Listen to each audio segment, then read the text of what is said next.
and this talk is going to be recorded. We'll check that this is in fact happening. Yes, it is. And it will be later uploaded to the YouTube channel of the Center for Jewish Studies at the Graduate Center. I want to invite you to please keep your microphones muted during the talk. And after the talk, we will have time for questions. And you are welcome to use the various tools at your disposal on Zoom. You can use the Zoom hand raise function. If you're unable to unmute yourself, you can type the question in the chat box and I'll read it for you. Now it's time to introduce our speaker. Dr. Orit Rozin is a professor in the Department of Jewish History at Tel Aviv University. She also directs the Chaim Weizmann Institute for the Study of Zionism and Israel. She serves as co-editor of the Journal of Israeli History. Her research spans the social, legal, and cultural history of modern Israel, with particular focus on citizenship and identity. In recent years, Rozin has approached Israel's political and security challenges through the lens of the history of emotions. She is currently researching Israeli responses to Palestinian terror attacks during the 1970s. Her latest book, which is the subject of today's program, is Emotions of Conflict, Israel 1949-1967. It was published by Oxford University Press in 2024. I will just add that I met Orit in, I think, the very beginning of 2020, right before the beginning of COVID at Harvard University, where we both were fellows, and you were finishing up this book. And so congratulations. We're very eager to learn more about you. So please, Professor Rozin, the floor is yours. Okay, thank you very much. Let me just say that if you hear a siren, that means I have to run to the neighbor's shelter. I don't have a bomb shelter at home. We had already one missile attack today. So I'll be gone for 10 minutes and I'll come back.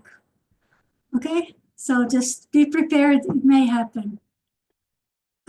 So my book, Emotions of Conflict, addresses one aspect of the emotional culture of the Jewish national community in Israel, how Israelis cope with the security challenges during the first 2 decades of independence, when Israel's territory was constricted and it enjoyed international legitimacy and aid. The question I wanted to answer in my book was how Israelis of that time, operating within a set ideological and political frameworks, coped with life in a country that was meant to provide existential security to the Jewish people and a sense of safety to its citizens, but had difficulty doing so. So in this respect, not much has changed. I describe these difficulties, including the exposure of civilians to Palestinian militants, as well as gunfire and artillery attacks from the Arab countries in areas of military friction, and how Israelis' sense of security was undermined by the threat of an all-out war with the neighboring armies. My focus on the emotional dimension of these threats not only portrays a central aspect of Israeli culture that historians have seldom discussed, but also offers an explanatory mechanism that can cast new light on a range of events and historical processes.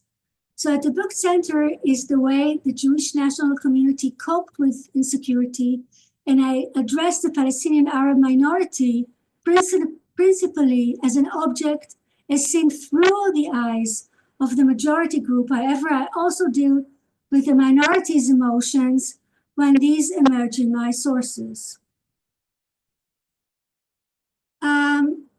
So let's talk briefly about the history of emotions. The question of what emotions are has long been a concern of scholars in fields ranging across the natural, social, and human sciences. Overall, wrote Ute Frevert, historians consider emotions as to be human artifacts that are deeply embedded in culture and thus open to historical change.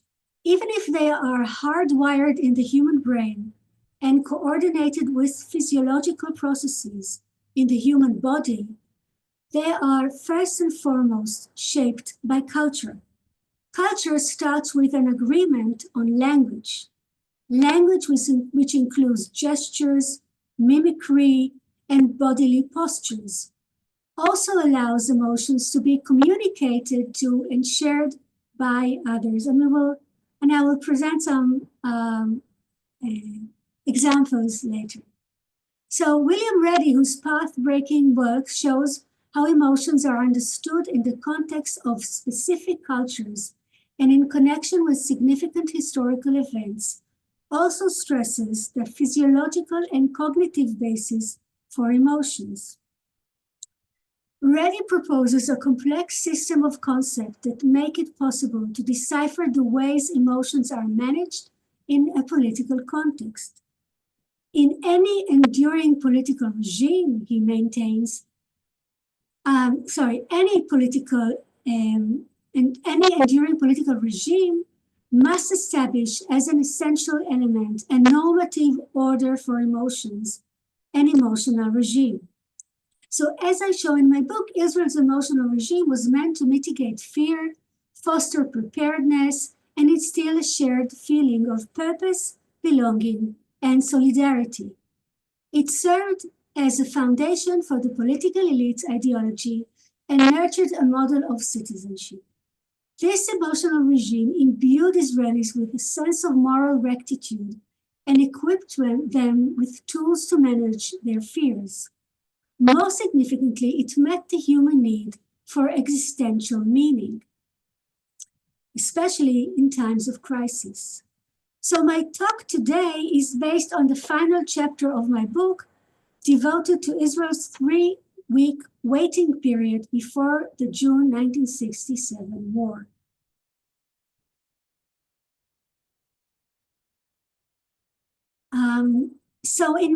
On May 14, 1967, the eve of Israel's 15th Independence Day, Egyptian forces crossed into the previously demilitarized Sinai Peninsula. Chief of Staff Yitzhak Rabin received the first reports of this development as he was on his way to a festive public event at the Hebrew University in Jerusalem, in the divided Jerusalem. On the following night, further Egyptian forces poured into Sinai. Rabin believed that the time had come to call up the reserves, but Prime Minister Levi Eshkol refused to authorize the move until 2 days later. The next day, May 16, Egypt's chief of staff called UN headquarters in Gaza and told the commander of the United Nations Emergency Force, UNEF, in Sinai, General Riquier, to evacuate all the troops stationed throughout the peninsula. On May 19th, General Riquier notified Israel that the UNEF's mission had ended. That same day, the IDF General Staff went on to high alert.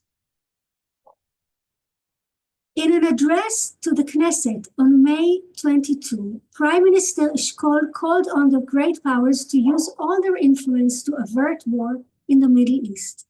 That night, Rabin reported to Eshkol on Nasser's speech before Egyptian combat pilots at the Bir Gafgafa airfield. This is a photograph I will show later, in which he announced the reinstatement of the naval blockade of the Tiran Straits. The move was officially announced the next day, on May 30.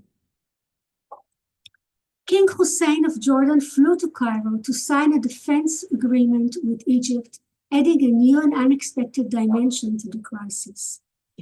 As the situation in the field deteriorated, Israeli decision-makers and citizens turned their eyes to the international arena and to the United States in particular, hoping that a diplomatic way out of the crisis could be found. By the time war broke out on June 5, Israel had mobilized 174,000 reservists, and the economy had to adjust quickly to their absence from work. At this point, a total of 200,000 soldiers were on active duty, nearly 9% of the Jewish population. For several days, there were shortages of food because of transport difficulties. Trucks and pickups had been commandeered for the war effort, as well as private vehicles. To maintain public services, large numbers of Israelis, including high school students, volunteered to work in transport, the postal service, industry, and agriculture. So the research literature has portrayed the Israeli population during the three-week waiting period as overwhelmed with dread. Historians and social scientists have suggested a number of causes for this existential anxiety. Some have argued that it was a product of long Jewish historical experience, and in particular the Holocaust and the Arab invasion of 1948. Israelis felt besieged with enemies just across the border. This sensibility waxed and waned, but never disappeared entirely. Scholars noted that the waiting period began at a time of severe recession, generating a rise in unemployment and immigration, both of which dealt blows to public morale. So many Israelis lost not only their jobs, but also their trust in the government, which they blamed for bringing catastrophe on its citizens. This led to a citizenship crisis.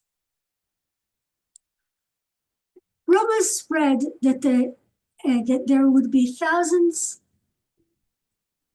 of casualties, and the Lod International Airport was full of people trying to leave the country. The Israeli public heard Arab leaders day proclamations that their goal was to destroy the state of Israel. These threats led Israelis to identify the Arab enemy with the Nazis and evoked harsh memories from the Jewish past and especially from the recent past. These feelings were amplified by rumors that Egypt was planning to deploy non-conventional weapons against Israel, which Israeli news reports said it had already done in Yemen, and we actually know that chemical weapons was used in Yemen. On top of this came the Soviet Union's support for the Arab world at a time when the United States, along with Israel's erstwhile allies in the Sinai campaign of 1956, Britain and France, were not standing by Israel. So most scholars have focused on only one kind of emotions, fear and anxiety or worries, but the uncertain security situation elicited a wide range of emotions.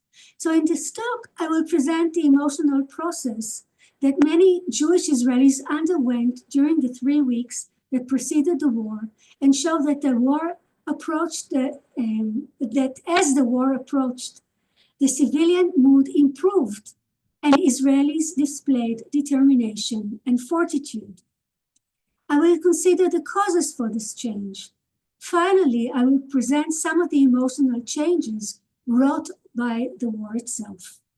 So before I move on, I want to say a few words about the Palestinian citizens of Israel during the crisis. The military government over the minority was abolished in the winter of 1966, but the cultural and social gap between the two populations remained. Despite an embedded suspicion of the Arab minority in the days preceding the war, Palestinian citizens were often portrayed in the press as being loyal to the state. This was intentionally orchestrated by the security apparatus and was meant to foster a feeling of a safe inside vis-a-vis a hostile outside. Clearly, the minority experienced the crisis in diverse ways. Some feared another catastrophe, like the Kfar Qasem massacre preceding the 1956 Sinai campaign. This, for example, led historian Mustafa Kabha's family and others from their village to seek shelter in caves away from their homes. Other Arab citizens desecrated national symbols and expressed their support for Nasser, whose voice could be heard blaring from radios in Arab settlements and who enjoyed great admiration.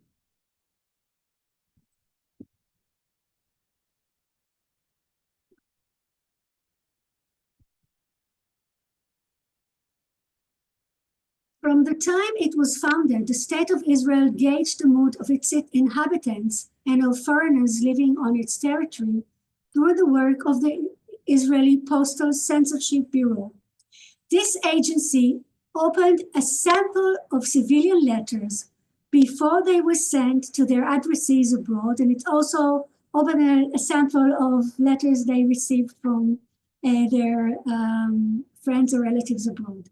It summed up or copied the contents of these letters and wrote up reports. And soldiers' letters were read by the military censor. So the reports from the Chief Censor's office in Tel Aviv also include quantitative data on the extent to which the public was preoccupied with the security situation. They show that the imminence of war was increasingly permeating the lives of Israeli citizens, as well as those they were writing to overseas. So it didn't happen overnight. You can see that it was gradual. The census divided the letters according to whether the responses were negative or positive. One of their goals, apparently, was to gauge public morale. Letters that citizens sent to politicians are also useful evidence in appraising the public mood. So our contemporary newspaper reports, although these not only reflected the public emotional status, but also sought to mold it, and I will attend to this later. I'll begin by laying out the emotional landscape. I will then deal with the role of the memory of previous historical catastrophes and present the way Israelis manage their emotions.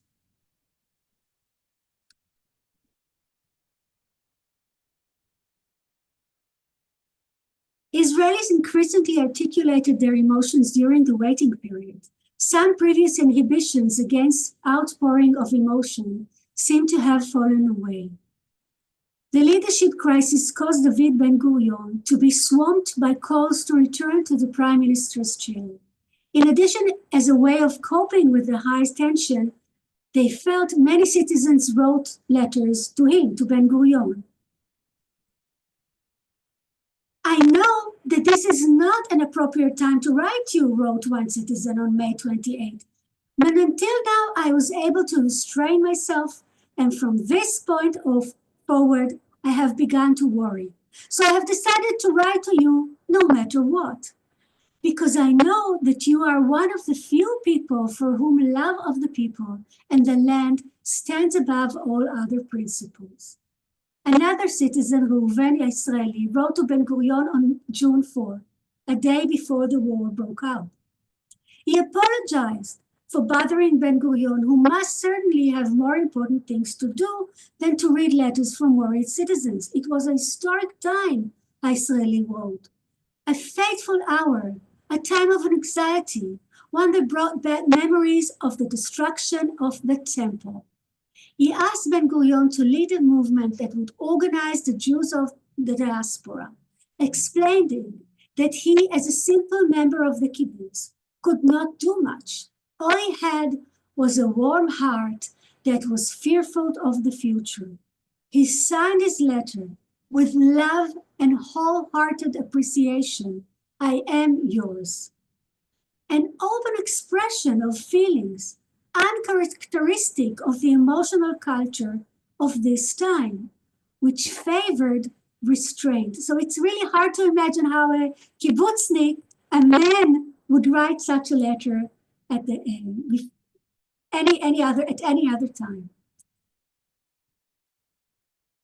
As the census reports show, Israelis wrote about their fears, anxieties, and low morale. For example, a report from the Haifa Census Office on June 1st cited an educated man, a longtime resident of Nahariya, whose style is polished and eloquent, who wrote of what the coming days were liable to bring: rape, abuse, general destruction, devastation. Women I interviewed, who were then young, also recalled the fear of rape. The writers of 12 of the letters opened on May 26th voiced concern that the outbreak of war between Israel and the Arab countries would spark a third world war. This fear demonstrates how much Israelis felt that the situation was spiraling out of control. Thank God you are not here during this horrible time, wrote an Israeli to an Androssy in Germany.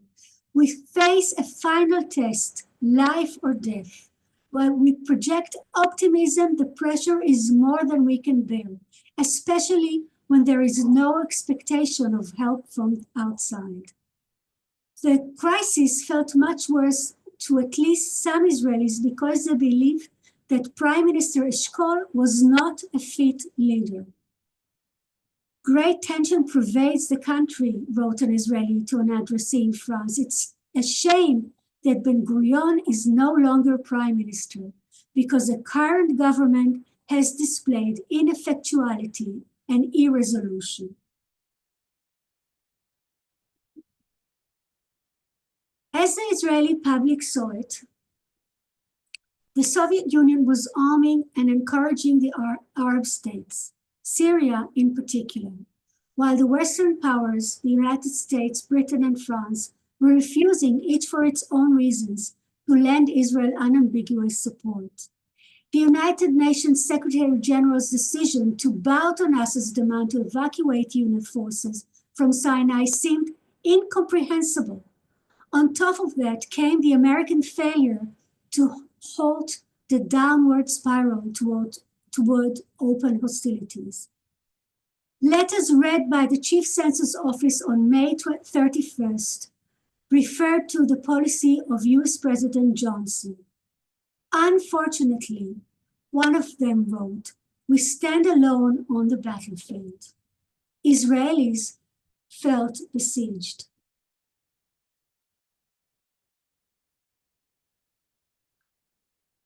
The writer of a letter to the United States likened the Russians to the Nazis.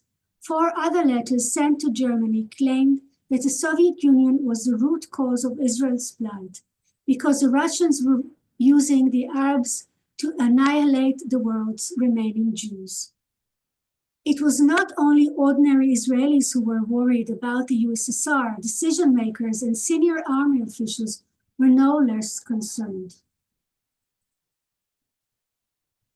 In letters to Western Europe, the Western powers were condemned for abandoning Israel.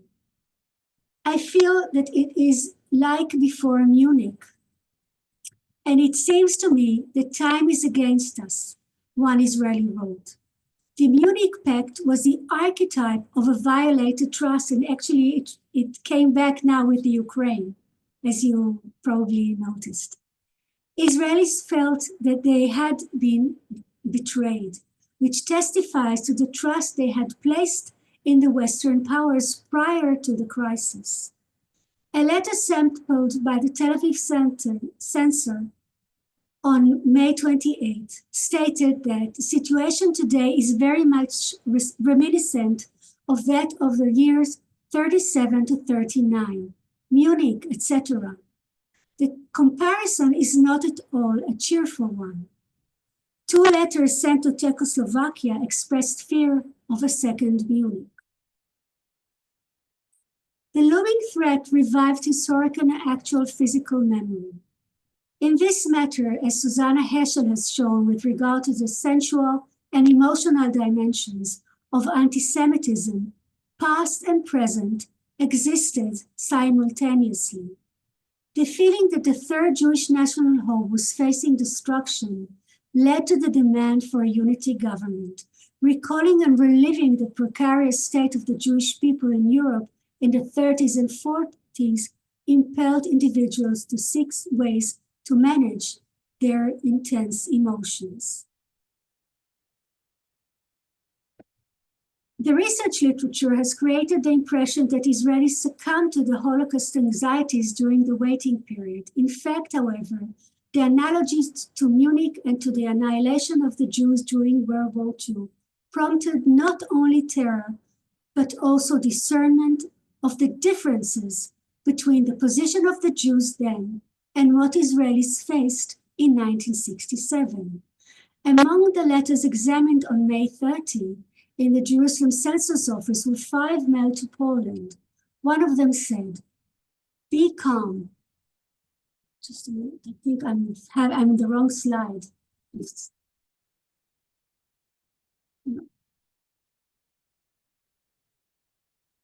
something went wrong. Yeah, okay. Be calm. This time it's not Auschwitz or a ghetto. It was worth living and reaching this point to prove what we are capable of here. And there are also many wonders. Another declared that our spirits are not failing. We can prevent a second Munich.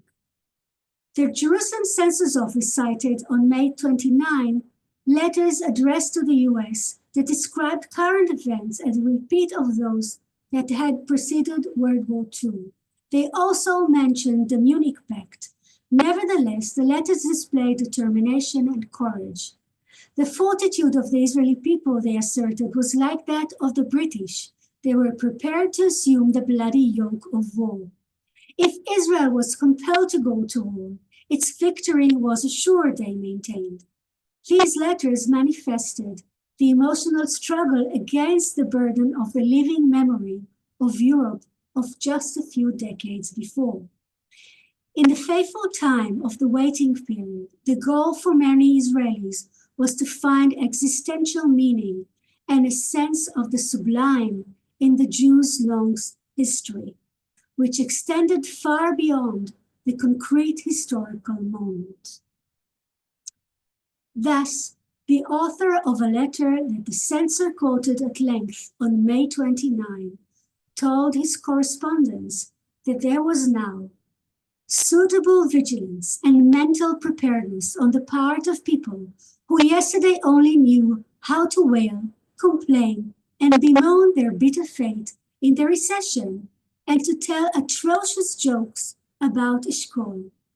I have faith in our victory, but even if that faith is proven false, I believe that even a modern Masada will justify the state of Israel's existence up to today, since this Masada will itself be the only impetus for the continued existence of the Jewish people in generations to come. I am sure that it will not happen, but if it happens, even then it will be nice to feel that here in Israel, at our own volition and without any other alternative, we did not waste our lives for nothing. The destruction of the Second Temple offered a historical admonition about the way to live as a sovereign people. The memory of the Munich Pact alerted Israelis, as it did Europeans, to the fact that the great powers were capable of sacrificing a small nation on the altar of their own interests. The Holocaust reminded them that a total annihilation was a very real possibility, and that the worst kind of death was a meaningless one. Masada was a symbol of how to die free. All these came together to imbue life in Israel with great significance, both at this particular historical moment and as part of the larger sweep of Jewish time. Israelis not only expressed their feelings of fear and panic during the waiting period, but also frequently voiced a sense of resolve and tenacity. It may well be that some letter writers were seeking to hearten their correspondence and shield their emotions, but it also seems likely that letter writing served as a practice of mobilization, as defined by Monique Shears, which means striving for a desired feeling, as well as the modification of an undesirable feeling. The chief censor reported on May 28 that letters sent to different countries the day before expressed the sentiment that we are surrounded by enemies. We can no longer trust our friends. We are sure of God and our strength. We hope that a miracle will occur. So this sentence reflects a sequence of emotions. The first part expresses consternation and a sense of abandonment. The second half is ambiguous. It stresses trust in God but also in Israel's military strength. At the end, however, it reverts to hoping for a miracle, as if the writer had tried to overcome their difficult feelings, but failed. Nevertheless, there is emotional movement. 5 citizens whose letters were read on May 21 declared that Israeli morale was high. There is no alarm. People carry out their normal work without tension or panic, one wrote. They trust the IDF to know how to deal successfully with both the Egyptians and the Syrians. Here too, the emotional process works both ways. The text claims that there is no sense of alarm, but also repeats that there is no tension and no panic, which suggests that the writer was making an effort to reassure himself, to suppress his fears. At the very least, this writer was aware that others too were experiencing these emotions. So these writers were clearly becoming more sharply attuned to their emotional environment. Attentiveness to the feelings of others testifies to an effort at emotional synchronization. The anxiety overseas is far greater than the concern here, the Jerusalem censor wrote in his report on May 24. One can feel the tension in Israel, but in recent days, even that has waned. Communal emotions, both those overseas and those in Israel, were a voice that these writers listened to, a sort of background music.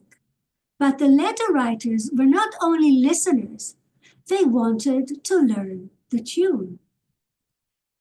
A security crisis that elicits strong emotional responses may increase the pressure on individuals to synchronize emotionally with their surroundings so as to bolster the mutual ties within the national community. One of several letters to Germany, the censor noted, explained that from a distance, things always seem worse than the reality here, and that there is no panic, but you see the sad faces of women thinking about their children. So this last comment reveals the communicative aspect of emotions noted by Scher. The emotions of surrounding people are important factors in how the individual shapes her own feelings so as to create a synchronized emotional community. Many writers declare their faith in the Creator and in the IDF. This declaration was in the nature of a speech act. By expressing such faith, they changed something in the world, at the very least, in their own internal worlds. It is a mobilization practice, whether such a declaration of faith functions as a magic spell, or marks a movement away from fear and worry, or is a way of arousing hope and trust among others. A woman from Kiryat Yam who had immigrated to Israel from Egypt found solace in prayer and the good things in her life. We are experiencing hours full of anxiety. I pray to God for peace. Israel, a precious land, must endure. It is so beautiful, so sweet to live in Israel. Here I finally found what I lacked in other lands. Security, the joy of listening to the radio, to live with Jews. A letter that a Moroccan Jewish immigrant sent to France which the censor read on May 29, stated that we have a wonderful defense. We are prepared for war, and if it breaks out, we will carry it into enemy territory. All those who have not been mobilized are volunteering for every task, We have great faith in the IDF. I'm certain that our situation is better than yours and of those in Morocco. Many citizens clearly sought to shine a light on what was good, both to reassure their correspondents and to fill these moments of crisis with pleasant rather than unpleasant emotions. 2 weeks into the crisis, an improvement in the public mood became evident even before Moshe Dayan's appointment as defense minister when a unity government was formed. The report of the Jerusalem Censor on May 26 noted that letter writers had stated that the worse the situation, the more calm Israelis displayed, following a tendency toward panic at the beginning of the events. 76 of 533 letters the Chief Census Office in Tel Aviv opened on May 28 stated that the situation was serious, but the people's morale was high and that there was hope the situation would improve. We have golden youth, one writer who addressed his letter to Germany claimed. All of them heroes. Their heads are held high and they know no fear. These are not the Jews of Europe. We old people have a hard time believing it because the Jews gaze without fear into the face of war. The letters to Poland examined by the Jerusalem Census Office that same day were notable for their expressions of fortitude at a tense time. The censor reported that all the letter writers were proud to be members of the nation at a time when it faced such a great danger. They told their correspondents about the heroism, supreme courage, mental serenity, and utter unity of the nation, which was confident that it could defeat the enemy.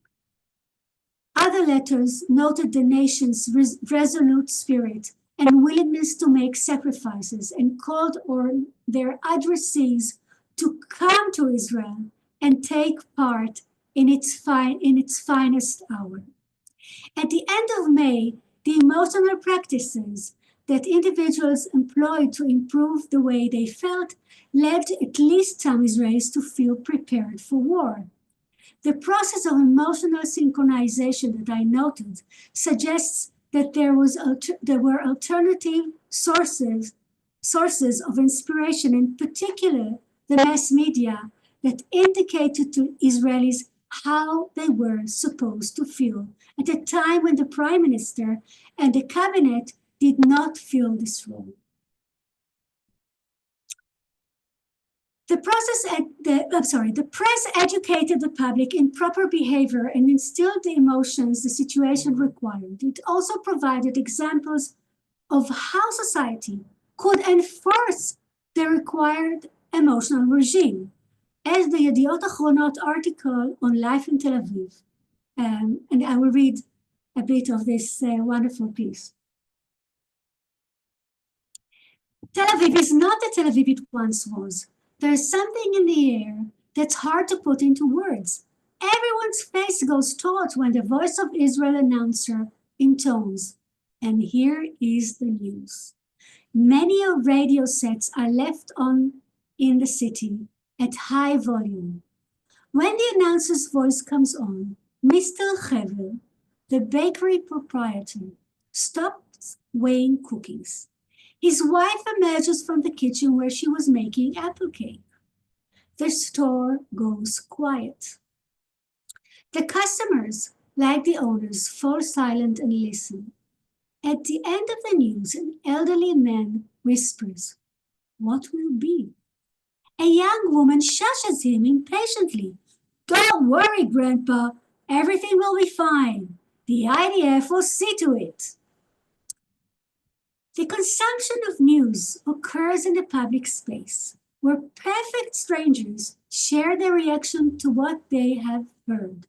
The attention to the newscaster's voice and the conversation that follows the bulletin constitute a common experience that intensifies collective identity and, for a moment, creates the intimacy of a national family. It also carries a message. Citizens could not voice their worries. They should remain composed and sure of the IDF's capacity to meet the threat. The young woman's impatience is a tool for enforcing the emotional norm against its violators. Bearing the responsibility for the emotions and functioning of others on the home front, women, it was reported, understood their duty and consciously kept their own emotions and the emotions of those who depended on them under control, as described in Al Hamishmar. Worried children would ask an older woman on a kibbutz, "Will there be a war?" The article said that she, a mother or a grandmother, like all women over age, summed up from somewhere the familiar state of mind that blends emotion, greed, fatalism, and confidence in victory. The young pick up such composure. A sixth grade teacher in Ramat Gan, whose husband was stationed on the front line, told a reporter for Maariv, "I felt that the children had never examined me in such a penetrating way as soon as I entered the classroom. And suddenly I understood they were seeking responses to their tension in my behavior, my speech, my gaze, my voice, my eyes. They grow tense when they sense that I am different than on an ordinary day. They relax when I succeed in getting hold of myself and act naturally. When I realized this, I began first of all to make an effort to control myself. I repeat to myself 1,000 times a day, calm." She testified that her control of the emotions was successful in soothing the children, and they saw this as she saw this as her contribution to the country's security. So we can see that shaping the self is part of the war effort. So on June 1st, Eliyahu Eilat, the president of the Hebrew University, wrote Golda Meir, Secretary General of the ruling party, Mapai, an insightful letter explaining the need to expand the coalition despite her opposition to that move, because at this testing time for us, first and foremost in the internal arena, where our chances of emerging victorious in the coming fateful campaign reside, it is incumbent to boost the nation's sense of internal confidence and certainty in its ability to withstand the impending danger. So in their personal letters, and even more so in citizen letters to the Prime Minister, Mapai's Secretary General, and the top figures in Rafi, Ben-Gurion's party, Israelis demanded that their political leadership reflect the nation's unity. The people's craving for unity was a function of their desire for a sense of common cause, belonging, and solidarity. Israelis demanded that politicians rise above their petty disputes because they wanted to feel part of a meaningful whole that was greater than the sum of its parts. Belonging presumably served as a defense mechanism against the fear of death. The nation, which transcended the boundaries of individuals' physical existence, provided them with symbolic immortality. As the emotional practices noted here show, Israelis at this time felt viscerally that they were links in the chains of Jewish history.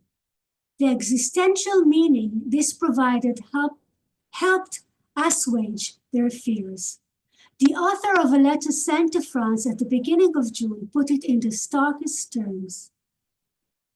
If we are fated to die and death reigns everywhere without exception, better that it should happen here, at home, and for the sake of something.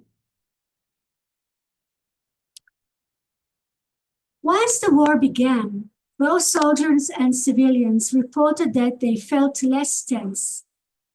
Civilians in their rear, despite their sense of relief, still experienced a mixture of overwhelming emotions, alongside concerns about their heavy price in lives that Israeli society would pay for the war, they voiced pride in the achievement of the IDF, the Air Force in particular. The whole country is inundated with exultation. A generational miracle has occurred that is hard even for us to believe, one citizen wrote. Israelis expressed profound sorrow for the fallen and injured soldiers and wonder at the obliteration of the enemy's Air Force. They were ecstatic at the conquest of Jerusalem's old city. One wrote, "It is ours and will be ours forever." Another experienced the historic moment as a revelation. "God is on our side," he wrote. And apparently, referring to Moshe Dayan, we must not forget that we now have Moshe, meaning Moses, in Sinai. "The eyes of the world are upon us," wrote yet another.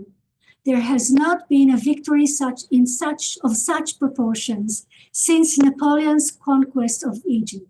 We're a part of history that will be remembered throughout all generations." In a letter sent to Eastern Europe, an Israeli wrote, "Thanks to our sons, we now have a whole capital. The Messianic era has arrived." When the Jewish state found itself under external attack, the brief history of the state was overshadowed by the long chronicle of Jewish history. In the secular socialist newspaper, Lamerchav, the novelist Aaron Neged described his visit to Jerusalem.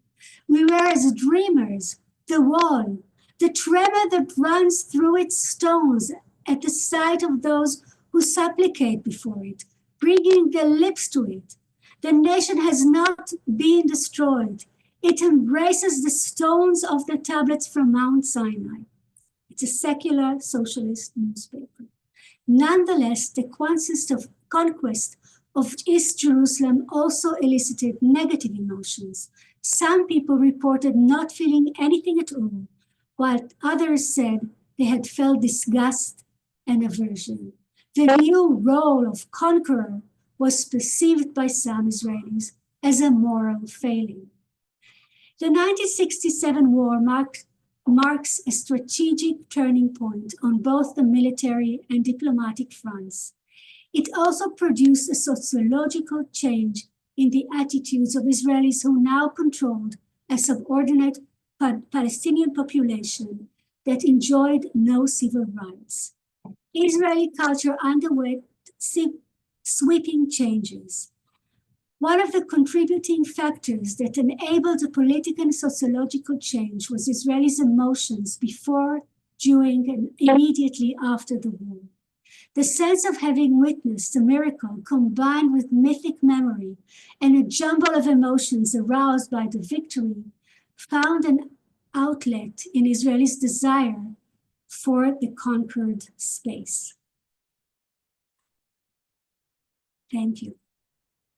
Thank you. Thank you so much, Orit, for this really insightful talk. We do have some time for questions, and again, you're invited to use the various tools at your disposal, but why don't I start with a couple of questions for you? I was wondering if you can give us an overview of the book, since the talk focused on the sort of the end period, right? You're bracketing the book between 1949 and 1967. And so I'm very curious to understand how the emotional regimes of Israeli society vary during this really crucial 20-year period. And if the emotions that you found were associated with the weeks right before the Six-Day War, the war, and the aftermath of the war, whether there's precedence to those emotions in the previous period, right? Because there's obviously the post creation of the state period, and there's the 1956 war. So do you see any correlations? Do you see anything new? And And then just a methodological question, of course, we both appreciate very much the lens of the history of emotions for our historical work. And I was wondering if you can tell us more, what does this lens to our knowledge of that crucial period in Israeli history?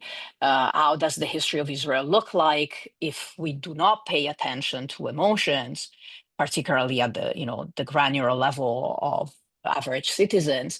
And what do we gain from paying attention to emotions? But thank you again for the talk. Okay, so so I'll start with describing the book, and then I'll move on to the other question. So the book starts with in 49, when Israel was settling the newly acquired lands right next to the border. And I focus especially on the border with Gaza and Egypt and with Jordan. And the main problem in the early 50s was what they termed Palestinian infiltration, where they were unable to come back to Israel because Israel did not allow for the refugees to come back, were trying to cross the border. So Israelis did not know if the person who's crossing the border and coming closer to their homes is coming to steal, or they're just crossing to visit relatives, or they're just walking to their fields to try and harvest. And so this created a lot of tension and a lot of fear around the borders, and eventually the Palestinian infiltrators became more and more violent. It was less innocent infiltrators and more violent infiltrators, and there was rape and murder and a lot of robbery. So it was an economic problem, first of all, because the government and the Jewish agency was investing a lot of money, to build irrigation infrastructure and everything was stolen. Everything, you couldn't live out on the land anything because everything was stolen, livestock, whatever. That was one problem. The main problem was fear. So the inhabitants, especially the new immigrants that were settled on the land, that did not choose to live on the borders or on the frontier, had to face a reality. They didn't know the land, they don't know the language, and they have to fear, and they fear for their lives and for their children. So it was a huge challenge to try and mitigate this fear, to build up resilience. And so the first chapter discusses how the immigrants reacted, and how the military, even commanders in a very basic level, tried to help the immigrants and build up some resilience. So and how this emotional norms were instilled in the immigrants, and where it failed. So there were a lot of failures as well. And the second, because newly settlers, like 50% of people who were settled on the land left by 1951. So it was very hard to keep people there. The second chapter deals with the reprisal rates and the way it was understood by the government, because both Benny Morris's amazing works and other scholars have argued that the reprisal rates were a form of revenge.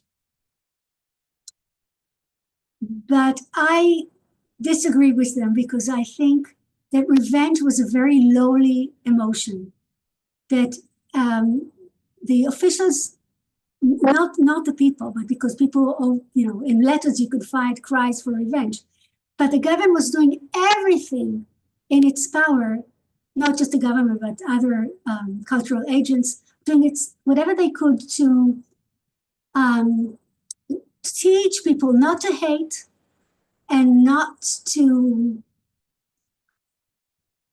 build up revenge. Revenge was something the Palestinians. It was for savages, not for modern. Not for a modern sovereign nation. So they really try to teach people not to seek revenge, and slowly, when Ben Gurion comes back, he resigns in 53. When he comes back in 55, he allows photographers of Bamachane, the military magazine, to join the troops, and he brings out the pictures of our heroes after coming back from a reprisal raid. So revenge was not considered a legitimate emotion, but schadenfreude was, or humiliation. So this was like a substitute for revenge. In a nutshell, because Ben Gurion's main argument for the reprisal raids was that had he been able to bring the violent infiltrators to trial, he would prefer to bring them to court and not send the troops to retaliate. And the retaliation was a form of punishment, and it was in order to deter the enemy, but not a form of revenge.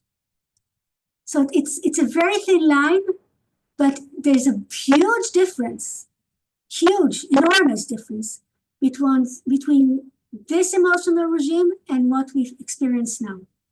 Because now revenge is legitimate and was totally illegitimate then. So if you ask about the changes, this is one significant change.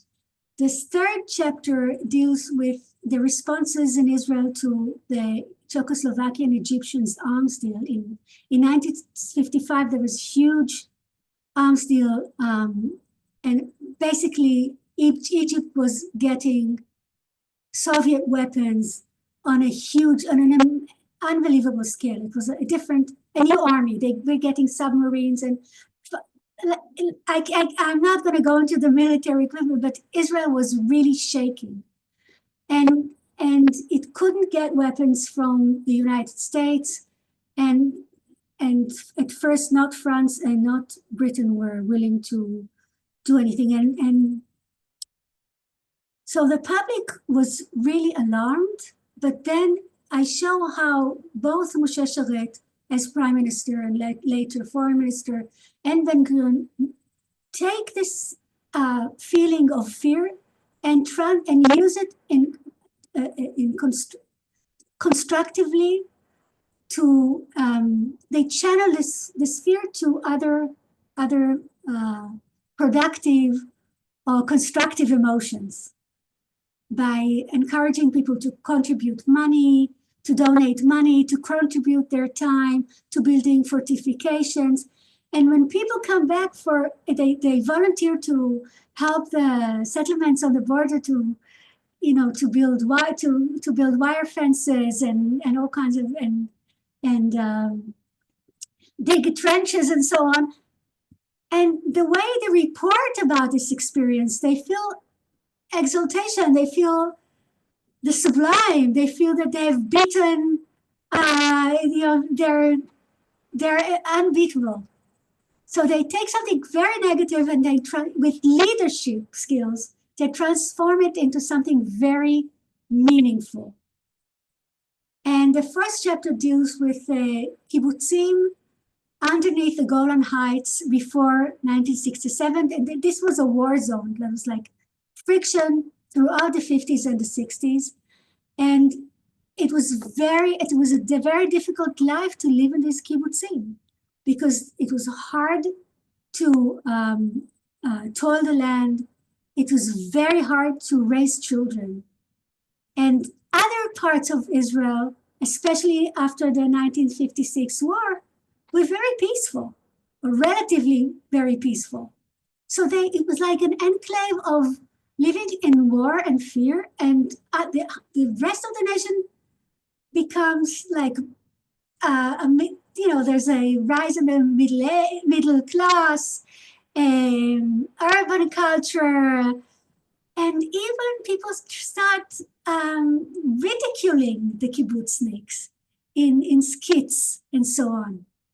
So they're like a nature reserve of the old emotional regime facing a different culture in the city. So it's twice as hard for them to cope. First of all, they're a kibbutz, and the children don't live with their parents. And that are bizarre to begin with. And you can see it in the press and even the children's magazines.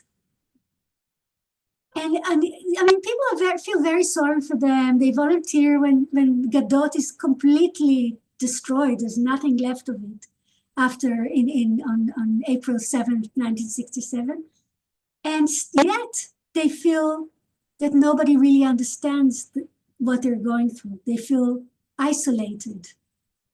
So so this is like I tried through this very small story to show that Israel was not one. And the fifth chapter deals with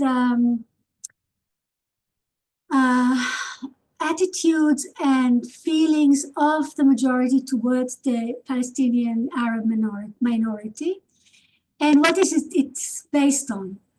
And it's not, again, like 67, it's not based on what's happened since 48. The way Israelis see the minority is they see the goy, the Gentile. It's a diasporic language sometimes, not a local. And I mean, you see different ways of managing it, but the main, and I also discuss the emotions of the minority because it's there. And they also present and criticize in a very subtle way sometimes. Even people who wish them good, who try to build something like a common language. Even if people like in the Histadrut, they open the gates, they allow the Palestinian Israelis to join in. They try to build something together, and still there's a lot of suspicion and estrangement, and it's awkward at best on both sides. And the sixth chapter you've just heard. And the conclusion actually deals, the introduction deals with the pre-state emotional regime that was shaped from 1929 onwards, from the riots in 29, and became more salient in the Arab revolt of the 30s. And it was also, it took a lot of values and norms from British propaganda films of the Second World War and Soviet norms. So it's like something local, but also global. And I found that Thomas Dixon's book, Weeping Britannia, there's something similar about the restraint of Israelis, of not showing their emotions, not showing their grief. They can show anger sometimes, but they cannot show grief, and they can't cry in public. And the conclusion deals with what's happening in the war, and I think that what we can learn from the history of emotions is first that both policymakers were very concerned about emotions, and nobody actually wrote about it before. That emotions are very important. I don't think they're still important, but they were very important then. And I don't think our government now cares about people craving unity, or cares about people's anxieties or grief or anything. They're indifferent. And they only listen to their own supporters. They are completely indifferent to the rest of the public, which is something you cannot say about Israel in the 50s. I mean, Eshkol and Golda Meir, who refused to form a unity government, succumbed because the main reason those who supported the unity government, which were the religious Zionists, they said that it's the people that crave unity. And it was basically against the political inclination of the religious Zionists, because they were very moderate. And the people they wanted to bring into the coalition government were hawkish. So even more so, it proves that they were really listening to the emotions of the public. So I think it teaches us about what is leadership. I'm a social historian and I never thought leadership was important, but now I realize it is crucial. And I think a good leader can change, can do miracles if they know how to motivate, how to talk to the public. And I think on October 7th, Benjamin Netanyahu recorded a very short video. It was 49 seconds. And he said at the beginning of the sequence, he says, "We will win." So he referred to we. And that was the only we present. All the rest of his 49 seconds long speech was, I instructed, I this, I. And at the end, he said, we will show them. We will beat them. We will show them. Something like that. So it was all about revenge. If you look at Golda Meir's recorded speech to the nation at the end of Yom Kippur in 1973, she talks about we, never mention herself, and she says the army will, we will manage to together to overcome this crisis. She was giving hope, and she was encouragement, and all kinds of positive emotions. So you could definitely see a sea change from the emotional regime of the labor movement and the emotional regime of the right, particularly this kind of right that we have now in power. Yeah, thank you. I think you gave us a lot to think about. But there is another question from Laura Shore in the chat, and I think Laura probably had to leave. I don't see her in the Zoom anymore. But here is the question. She's wondering about differences based on gender, social class, and religious observance. Right? Were you able to trace a gender difference in emotions in 1967? Is there a difference in emotions based on social class and or on religious observance? Okay, so there are definitely differences. Gender for sure. I mean, women and children and the elderly were allowed things that usually men were not allowed. So there's a huge gap, basically. But in 67, women are tasked with holding the society at the rear together. So they have to perform. This is what I tried to show. They are encouraged to perform, to abide by the emotional regime.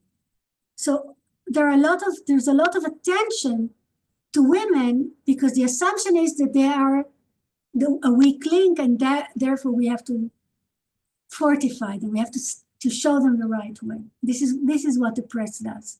There's a lot of attention in the press to women, taking up jobs of men, like gas stations and so on and so forth. So it's practices, but also emotions. Definitely, there's a difference in social class in before 67. So the immigrants, especially non-European immigrants or immigrants from Muslim countries, were considered a weak link. Throughout the 50s, but not in 67. In 67, they're considered old-timers. They're like everybody else. So there is a change. However, there is a difference in social class in the sense that people without jobs, unemployed, had real difficulty of providing for their families when they were called up for reserves.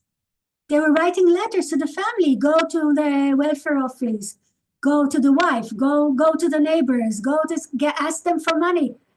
They left their homes with nothing. So this was a real problem. This is not a theoretical. It's not. It's built on the difference between people who work and people who don't work. So it's not exactly social class, but we all know from psychological studies that people with means perform better emotionally when there's a crisis. So religiosity.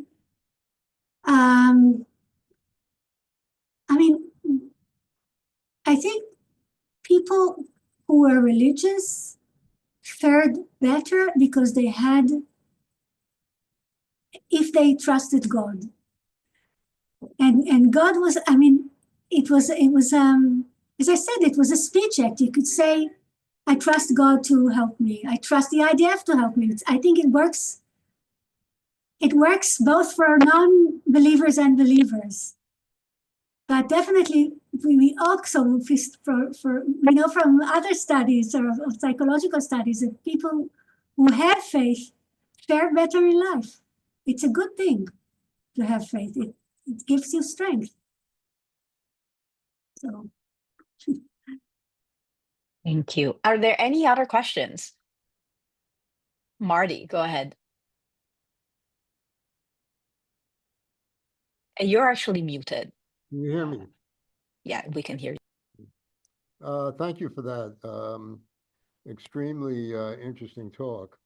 I wonder if you can comment on the emotions that Israelis try to elicit in others. For example, I was very struck in the aftermath of October 7th that there was, although we heard about terrible things that happened,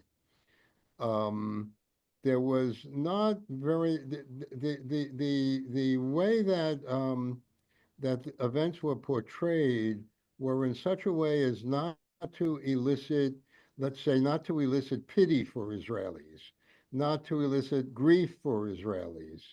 I was just struck by how different that was in the news coverage of Palestinians. I wonder if you can comment on that. I don't know if I'm making myself clear. I don't understand the question. Give me the example so I will understand. Well, we never saw pictures, or very rarely saw pictures of Israelis who were harmed. You mean in the US media? In the U.S. media, yes, that's what I'm talking about. Yes, we never saw. We were never given the full emotional impact of what happened to people who were attacked. I mean, there were stories that that there were news organizations who were showing, who were giving detailed descriptions of what happened, but I don't think we ever really got that in the American public. I mean, what we But got mostly was this picture, very much of what what you were describing. are you suggesting that the picture that was meant to elicit the idea of a people not to be pitied, to be sympathized with, but a people that remain strong? Yeah. Or are you suggesting that it was a picture taken away from the suffering of Israelis, right? It's the former, right? The idea that the American Jewish public was presented a picture of the Israeli population under attack, Yes, remaining strong, that's right. although it was under attack. Yeah, thank you for that. Yes, exactly. That it was the projection of strength and a very, it seemed to me a very a strong desire not to show any kind of weakness. And And I just wonder if that, if that was a good thing or not, if you agree with it.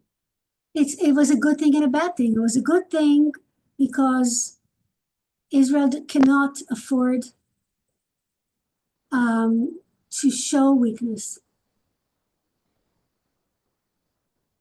Even though I am totally not sympathetic to my government,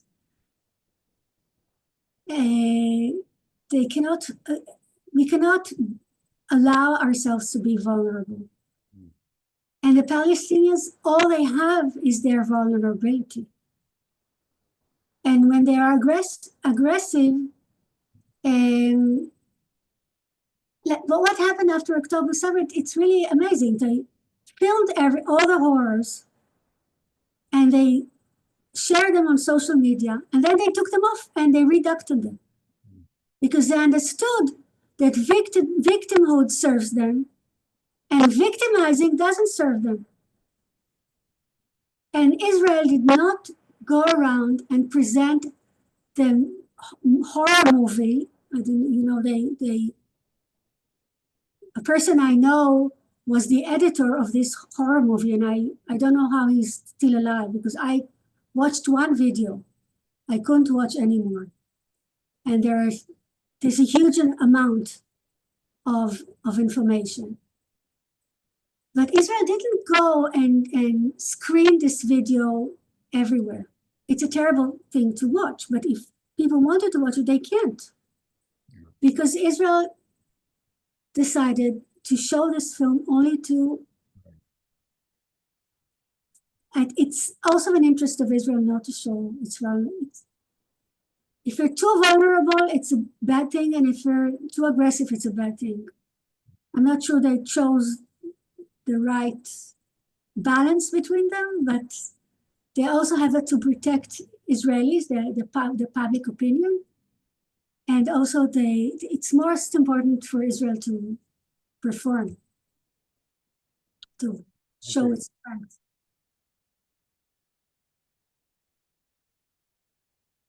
I think we have reached the end of our program for today. I just want to thank you again so much for a fascinating, important talk. There is in the chat a code, which I'm going to post again for if anybody joined late, to get a discount from Oxford University Press. And again, congratulations on the publication of the book. Thank you so much, and have a lovely rest of your day.